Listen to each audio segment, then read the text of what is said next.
webinar Guru Belajar Pembelajaran Tatap Muka Terbatas diselenggarakan oleh Direktorat Jenderal Guru dan Tenaga Kependidikan untuk mendukung persiapan para guru dan tenaga kependidikan dalam melaksanakan pelayanan pendidikan khususnya saat pembelajaran tatap muka berlangsung.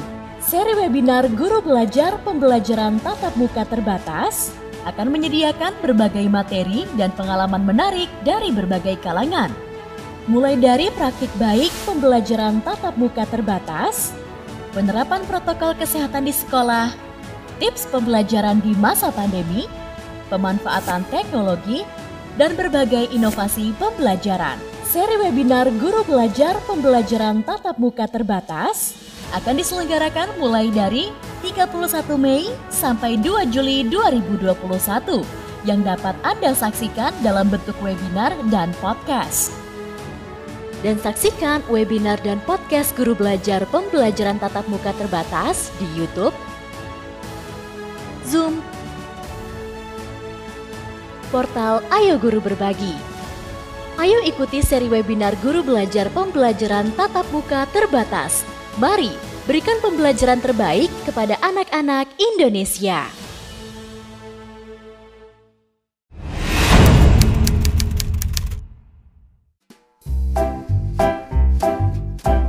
Kok dongengnya ini biasa aja, ya udah nanti mendongengnya juga bisa jadi seperti itu. Tapi harus diperhatikan apa sih dari dari kebiasaan kita berkomunikasi itu pasti ada hal yang membuat kita diperhatikan, ada hal yang menyenangkan, ekspresi atau sesederhananya ekspresi kita itu pasti akan bisa diterima orang. Nah, tinggal diinget-inget itu aja gitu, sederhananya ya. Ceritanya begini. Kemanapun aku pergi, aku akan menjaga diri sendiri. Ketika mau keluar dari rumah, aku ingat untuk selalu pakai masker ini. Dan pada dasarnya setiap orang itu pasti bisa bercerita. Nah, di masa sekarang ini akan lebih sangat berguna ketika kita mau menyampaikan satu perilaku baik, satu kebiasaan baik kepada anak, dengan mempergunakan metode bercerita, dan mungkin yang bisa dipakai adalah social story gitu.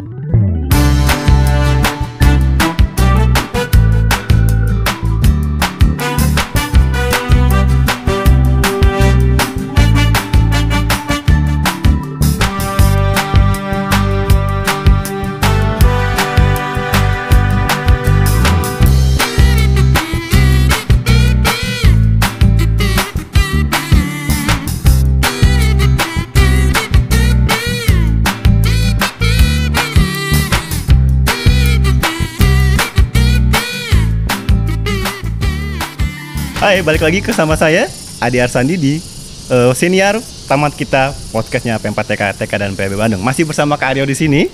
Kita tadi membahas tentang dongeng, bagaimana cerita Kak Aryo waktu kecilnya didongengkan oleh orang tuanya, dan juga bagaimana Kak Aryo memberikan sedikit tips-tips ya buat guru.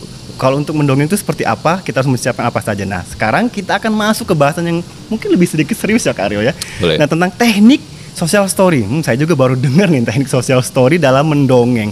Nah, Kak Aryo, bisa nggak dijelaskan teknik social story itu seperti apa sih Kak Aryo?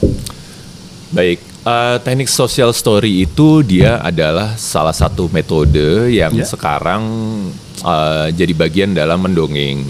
Awalnya dulu dia dipergunakan sebagai satu bagian terapi untuk anak-anak dengan spektrum autis. Gitu. Jadi salah satu terapi untuk memperkenalkan perilaku baru, memperkenalkan kebiasaan baru, mempersiapkan mereka untuk menghadapi keadaan baru di luar. Jadi memperkenalkan mereka juga tentang bagaimana kita harus merespon itu, menghadapi itu kita menanggapinya gimana gitu. Perilaku apa, perasaan apa yang akan dijumpai, kemudian kita bagaimana untuk berdamai atau menghadapi itu gitu. Nah, social story itu sebenarnya terapi untuk itu, tapi kemudian banyak yang memperluas jangkauannya, skopnya. Jadi social story dipergunakan untuk anak-anak prasekolah ya, anak-anak prasekolah atau kelas awal untuk mereka tujuan-tujuan yang sama yang tadi gitu. Nah itu social story sebenarnya gitu. Ya, di social story ini dibungkus dengan dongengnya seperti apa nih Kak? Kita ingin mengantarkan suatu perilaku baru misalnya mungkin yang relate dengan sekarang ya, penggunaan masker seperti itu mungkin Kak Aryo ya. Betul. Nah itu dibungkus menjadi media dongeng itu bagaimana Kak Aryo? Nah kebanyakan social story itu dia mempergunakan gambar. Oh, gitu. Ada gambar, ya? ada ilustrasi, pakai foto juga bisa. Nah itu karena tampilan visual itu jadi gini, anak-anak kelas awal ya atau yang prasekolah, mereka kan terbatas dalam kosakata, perbendaharaan katanya masih terbatas gitu. Nah biasanya untuk menyikapi itu para guru-gurunya atau pendidik atau terapis, teman-teman psikolog itu mempergunakan media gambar karena visual itu akan sangat membantu mereka karena mereka mudah mengasosiasikan itu dengan dengan ceritanya dan dengan mereka sendiri gitu kan akan mudah kalau misal ada satu gambar anak sedang ketakutan dengan ekspresi tertentu misalnya. Nah itu tidak tanpa perlu banyak kata-kata, dengan kata-kata atau kalimat yang sederhana, dengan kata-kata yang lebih umum ya, yang lebih sederhana, itu akan sangat membantu anak untuk memahami itu, gitu. Jadi yang nomor satu biasanya pakai gambar itu. Nah itu penyampaian ceritanya itu mempergunakan gambar atau ilustrasi atau foto yang berurut. Jadi biasanya kan dalam cerita itu ada 3 bagian kan, bagian pembuka, bagian awal, perkenalan, kemudian bagian tengah, bagian inti cerita, sama bagian akhir nih. Bagian akhir itu adalah bagian penutup resolusinya atau solusi dari ceritanya. Nah ceritanya itu disusun berdasarkan itu juga gitu, dan kemudian barulah diceritakan setiap gambar, diceritakan pendek, tidak mempergunakan kata-kata yang sulit, dan itu disesuaikan dengan pemahaman anak, segmentasinya benar. Dan kalau bisa nanti ada repetisi, ada pengulangan dari satu gambar itu untuk memastikan pemahaman anak gitu. Atau ketika kita melihat anak memberikan respon, misalnya menarik badannya atau ada sedikit kerutan mengkernyitkan dahi gitu. Ini kan tanda, atau memicingkan mata atau mengarahkan telinga ke penceritanya, itu menandakan kayak mungkin ada yang tidak dia pahami di sini. Nah, itu bisa gitu. Nah, saya juga jadi lebih tertarik dia dengan social story ini Kak Aryo. Boleh. Karena itu yang mau dibahas kan, jadi harus tertarik.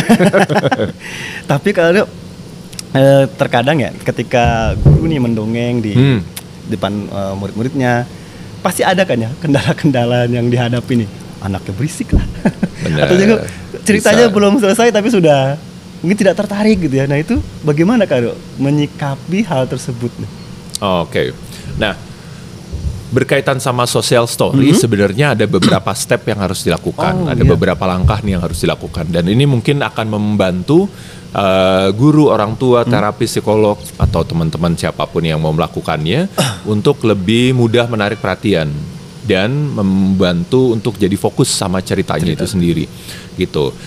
Langkahnya nggak banyak sih sebenarnya, kurang lebih ada 3 lah. Yang pertama itu adalah tujuan gitu. Sama seperti yang sebelumnya, saya selalu membahas kalau mau dongeng fokus sama tujuan gitu, karena apa nih yang mau karakter apa nih itu yang akan bikin kita gitu fokus kan gitu. Kalau misalnya kita nggak yakin, aduh aku nggak tahu nih harus melakukan apa, kalau udah inget tujuannya ini gitu. Jadi orang kalau nggak bisa pun, kalau tahu tujuannya apa, itu pasti dia akan berusaha keras untuk bisa ke arah itu ya. Gitu, benar. Nah jadi kalau social story itu nanti fokus ke tujuannya. Tujuan social story itu apa? Kenapa kita pakai social story? Itu akan membuat kita yakin bahwa oke, aku akan pakai social story. Nah, yang kedua, social story-nya ini yang akan kita pilih cerita tentang apa? Misalnya tadi terkait dengan keadaan sekarang. Meskipun sekarang udah banyak misalnya orang memberanikan diri untuk keluar karena protokol kesehatan udah jelas, udah ada yang divaksin dan lain-lain, tapi tetap protokol kesehatan harus dijaga nih. Jadi jangan sampai lengah nih misalnya.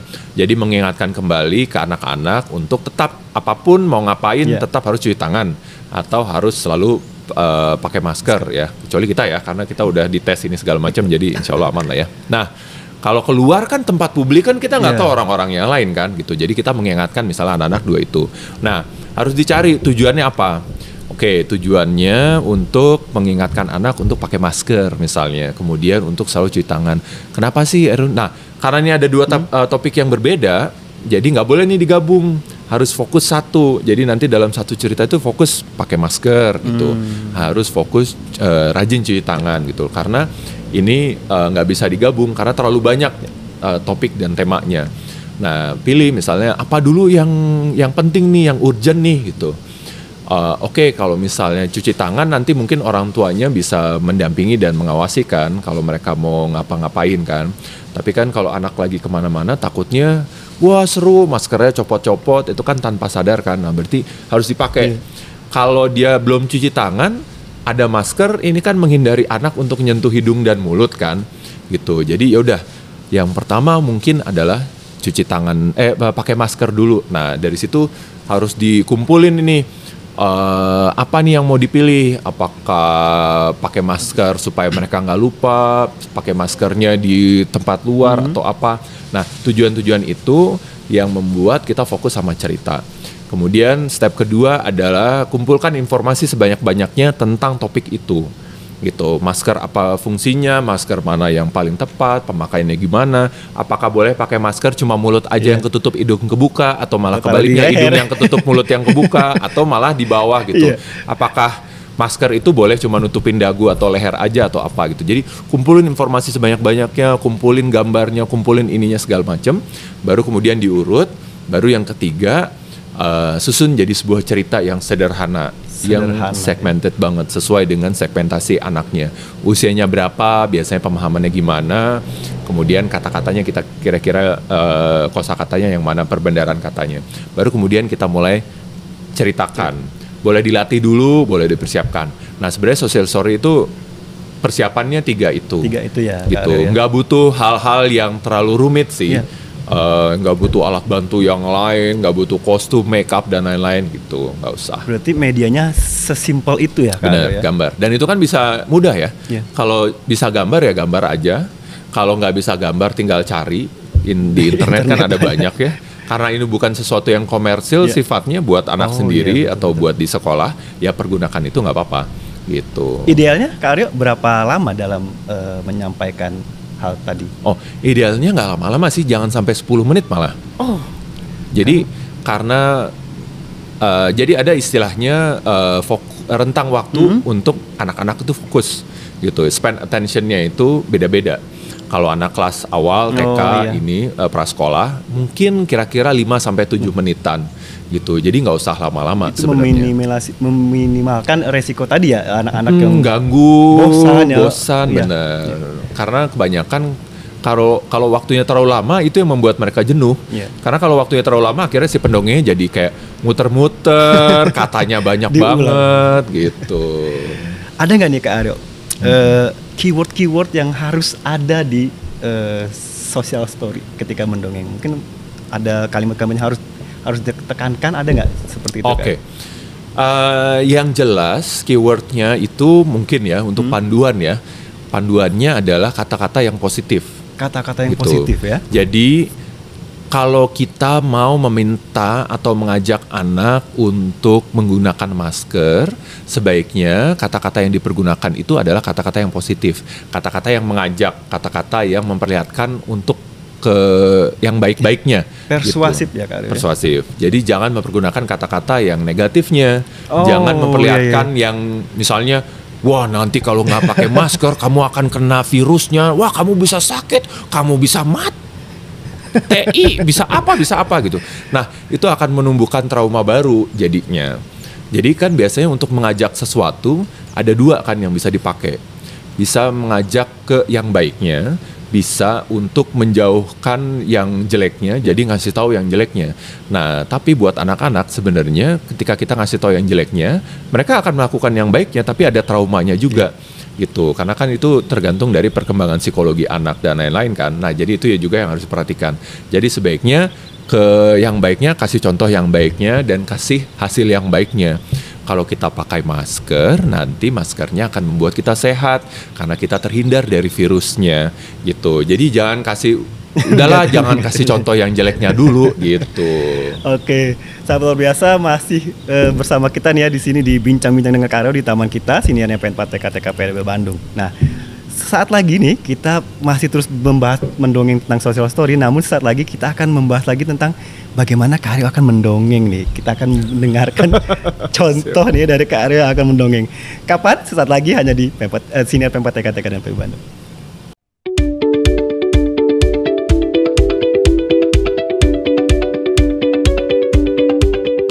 Tantangan selama PJJ itu sinyal. Karena kalau sinyal buruk, tugas yang dikirim guru suka lambat datangnya. Kalau lagi nge-zoom, suaranya patah-patah. E-learningnya suka error. Sinyalnya suka hilang-hilang. Kerja kelompok sulit untuk diskusi, serta kuota yang minim. Tantangan selama PJJ itu kita susah mengatur waktu antara pekerjaan rumah sama mendampingi anak-anak untuk mengerjakan tugas di rumah. Belajarnya nggak efektif. Kalaupun nanya sama orang tua, ada orang tua yang tahu kan, ada juga kan yang nggak ngerti soal materi pelajaran itu. Masalah biaya, karena menggunakan PJJ dengan daring atau dengan aplikasi lain, maka memerlukan biaya, diantaranya harus menyediakan handphone atau laptop. Bisa juga tidak semua orang tua memiliki. Banyak siswa yang belum memiliki kemampuan dalam penggunaan teknologi secara maksimal. Saya melihat kondisi psikologi dari peserta didik, di mana dengan perubahan lingkungan belajar tentu akan berdampak terhadap psikologi peserta didik, khususnya peserta didik yang merasakan suasana yang tidak nyaman ketika mereka harus belajar dari rumah.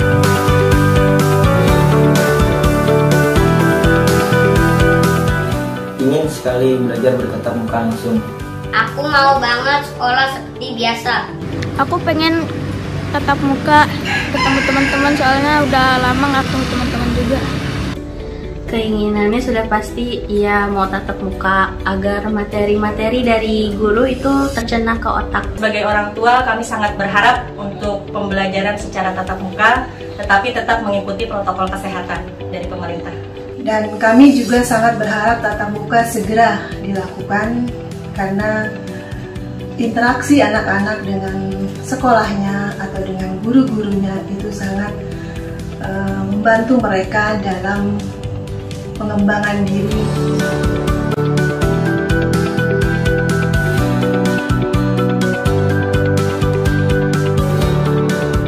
Yang pasti masker, hand sanitizer, bekal, dan bawa minum juga berapa. Aku akan nyiapin buku, pensil, tas, penghapus, dan aku memakai masker. Dan untuk pembelajaran tatap muka, kami sebagai orang tua akan menyiapkan satu alat-alat tulis anak kami, dan kedua tetap melakukan protokol kesehatan itu seperti masker dan sanitizer. Anak-anak akan kami antar jemput dalam melakukan tatap muka yang akan berlangsung, dan yang terakhir kami akan menyiapkan bekal makan mereka selama di sekolah. Yang pasti yang utama itu protokol kesehatan.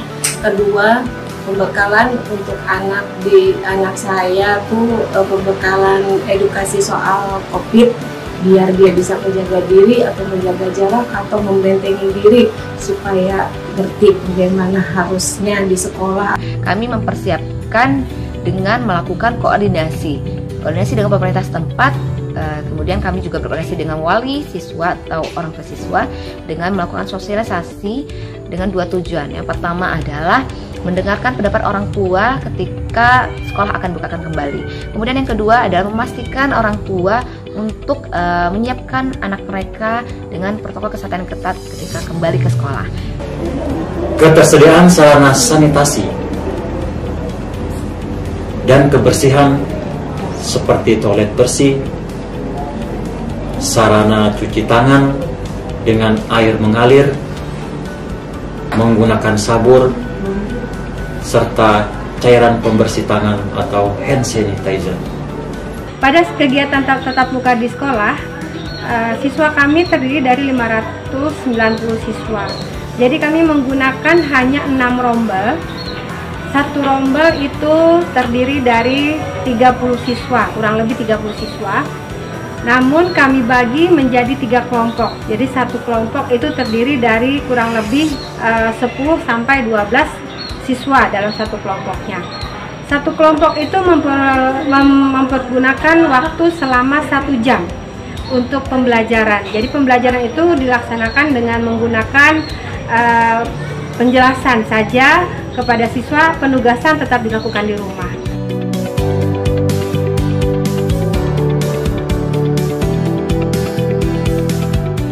Hal yang dirinduin kalau PTM itu suasana kelas atau suasana sekolah.